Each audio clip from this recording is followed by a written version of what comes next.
If you look at the Memphis metro area on a map, you're going to see Southaven and you're going to realize, hey, that really does make sense that it would be an expansive growth area outside of the Memphis metro area. Southaven is the third largest city in the state of Mississippi. It is a suburban powerhouse and it is the hottest market in this Mid-South area right now. But you know, most cities start out based on a trade post or maybe a river or some kind of railroad system.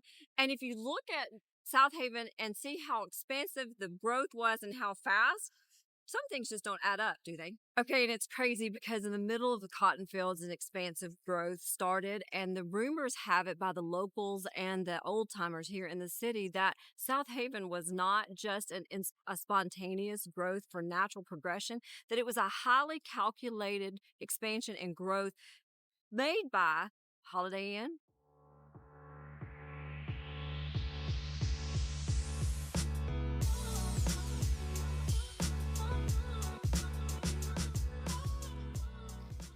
See, it all started in the 50s when the billionaire hotel Holiday Inn owner decided to come into Mississippi and buy up thousands and thousands of acres of farmland. It's like the myth was it was going to be an amusement park like a Disney World, but in the panic of things and the lack of development, the corporation started to lose money. So they were told to hack it up, divide it up, and sell it off quickly. Those smaller, more affordable lots eventually turned into housing. And today we're going to talk about how Southaven really defied the odds and how the suburbs of Southaven really came about when it wasn't really natural.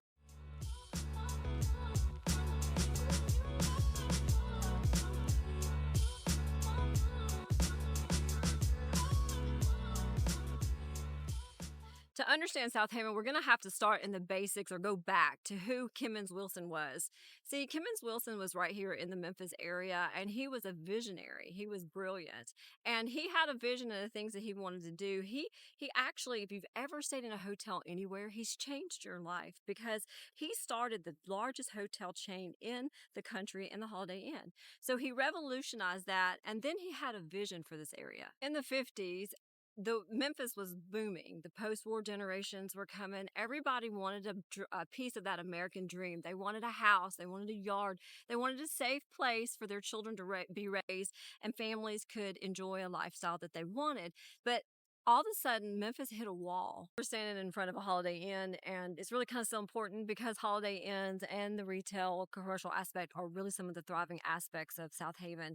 I grew up in this area, and we're right off of Goodman Road.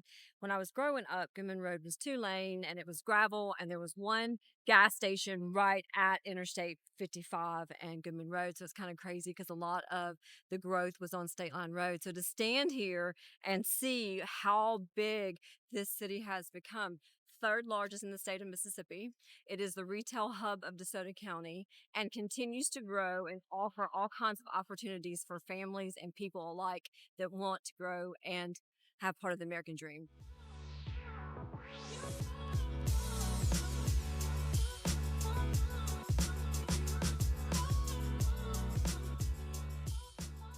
See, inside the city limits of Memphis and across Shelby County, zoning was becoming tighter, land was becoming more expensive. There were a lot of red tape that had to be crossed, and the city could not keep up with the boom in which it was having. And Kemmons Wilson did what every entrepreneur does. He looks at the problem and he tries to solve it. So he looked for a major loophole, and that's when he saw the map. He knew if you took the map and you drew a line straight south that you would hit a wall, and that wall was the state line, obviously.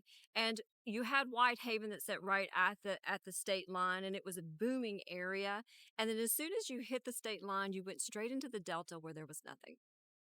And when I mean there was nothing, like there was nothing. There was no city structure, there was no municipalities, there was nothing but farmland, no tax structures, and what he saw was a land of opportunity. Wilson knew that if he went across that imaginary state line and he started developing, he wouldn't have any restrictions. He could build whatever he wanted, whenever he wanted, however he wanted, and he could pass those massive savings down to the consumer. See, he didn't want to just build a house, he wanted to build an entire civilization.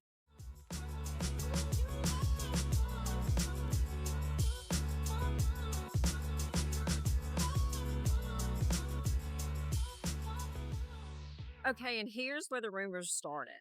See, they saw this big empire, this hospitality, this big corporate empire buying up thousands of acres of dirt in Mississippi.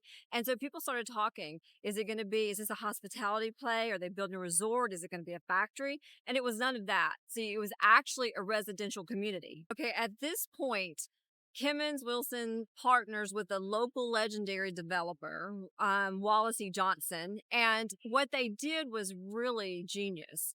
They didn't go in and hire local contractors. They stayed in that same vein of the Holiday Inn construction world because they were building them all over the country. They used the same suppliers for the supplies they would need for the house. It was revolutionary at the time.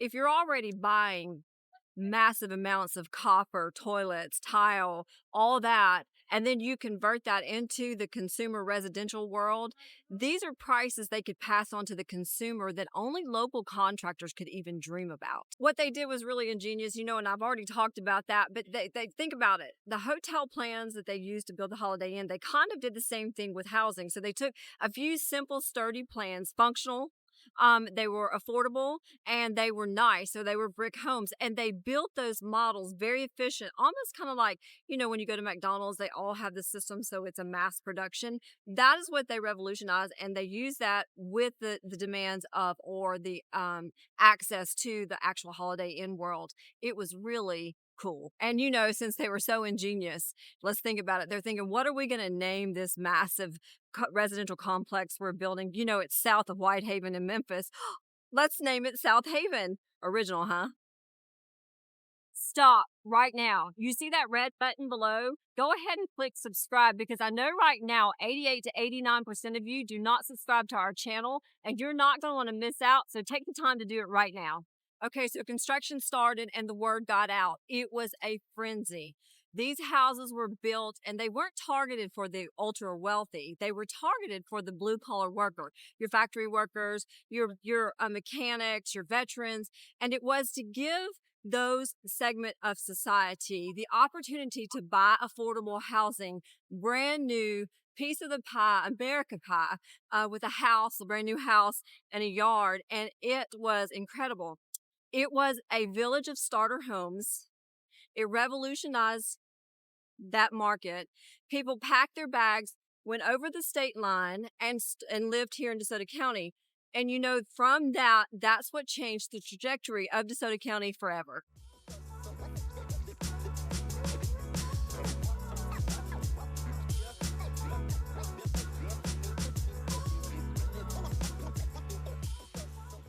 Let's talk about why it worked so well for Wilson and Wallace to do this. And there were three economic drivers that they used in developing Southaven in the early 60s.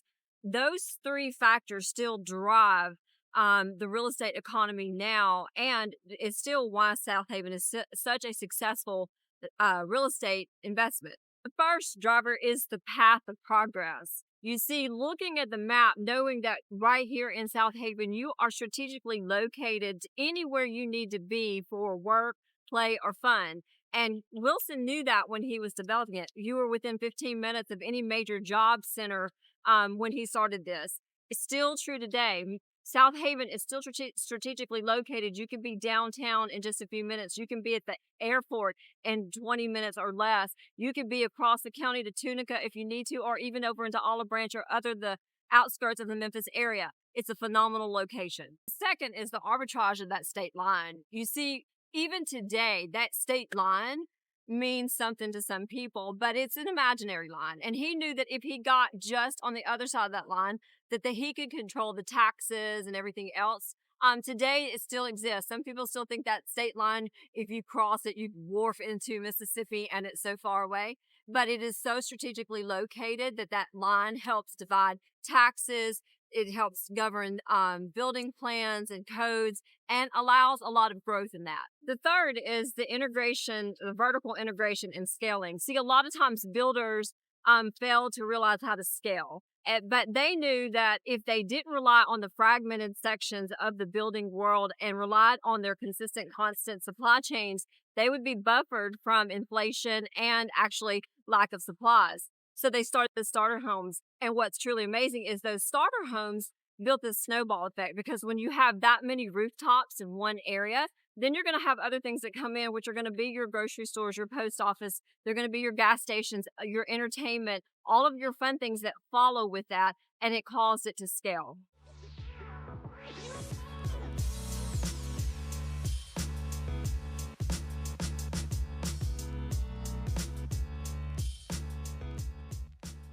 It's really incredible if you look at Southaven's DNA and realize that that is the foundation or the structure of the community.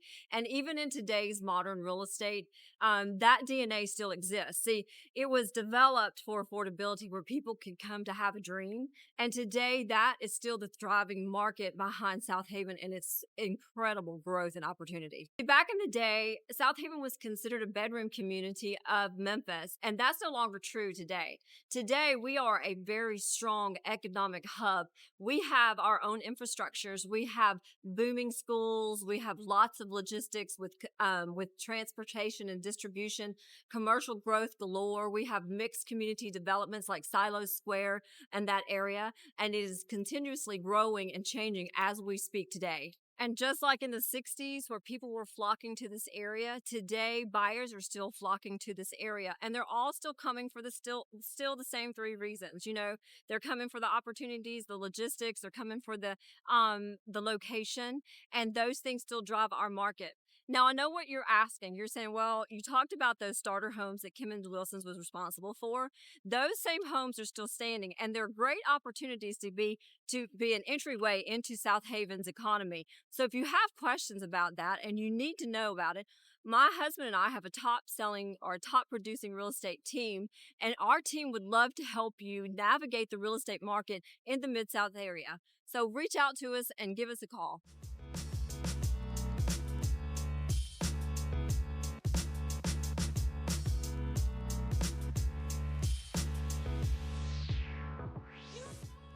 The next time you think about Southaven or drive through it, or you see a Holiday Inn, a vintage Holiday Inn, or even cross the state line, I want you to think about this video and how real estate really starts and the strategy behind it all. It's really important that you understand that some of the basics in real estate are the way that it's developed, and that is very important in future growth and economics. What I want you to do though right now, which really means a lot to me, is why don't you comment below and tell me something that you really love about Southaven?